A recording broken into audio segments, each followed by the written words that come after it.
Praise the lord. దేవుని నామాన్ని మహిమ కలుగును గాక. ఇదే ముందు మనం మరొకసారి కలుసుకునే భాగ్యాన్ని దేవుడు మనకు అందించాడు. కాబట్టి ఈ దిన ముందు మనం దేవుని మాటలు ధ్యానించుకుందాం. ఈ దిన ముందు మనం బైబిల్ గ్రంథం నుంచి ఏం తెలుసుకోబోతున్నామంటే సామెతల గ్రంథం 11వ అధ్యాయం 23వ వచనం. దాంట్లో ఉన్న వచనం మనం చదివినట్లయితే, నీతివంతుల కోరిక ఉత్తమమైనది, భక్తిహీనుల కోరిక అహంకారయుక్తమైనది అనే మాట మనకు స్పష్టంగా అక్కడ కనిపిస్తుంది. దాన్ని బట్టి మనం బైబిల్ గ్రంథం నుంచి దాంట్లో ఏం జీవిత పాఠం మనం వెతకాలంటే, మనకు కలిగే కోరికలన్నీ కూడా మన అవసరానికి తగినట్టుగా మాత్రమే మనకు ఉండాలి. అహంకారానికి సూచనగానో గర్వానికి సూచనగానో మనకు ఏ ఒక్క కోరిక కూడా కలిగి ఉండకూడదు.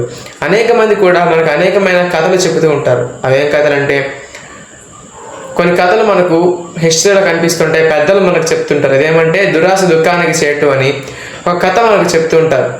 ఎలాగైతే బంగారాన్ని చేత్తో ముట్టితే అదంతా బంగారం అయిపోవాలి అని ఒక కథ కూడా మనకు తెలుస్తూ ఉంటుంది. ఇలాంటివన్నీ కూడా రియల్ లైఫ్లో జరగవు, కానీ మన కోరికలు అలా ఉంటాయి. ఎలా ఉంటాయంటే, నేను ఇప్పుడు గొప్ప ధనవంతుని అయిపోవాలి, ఒక పెద్ద బిల్డింగ్ కట్టేయాలి, ఇవన్నీ కోరుకోవచ్చు, తప్పులేదు. మనకి ఎంతవరకు అయితే అవసరమో అంతవరకే. అదే కానీ నేను ఒక సగం నా ఊరు మొత్తాన్ని నేను కొనేయాలి, లేకపోతే నా ఇంట్లో ఉన్న మొత్తం కూడా బంగారంతో తయారు చేయబడాలి, అత్యాశలు.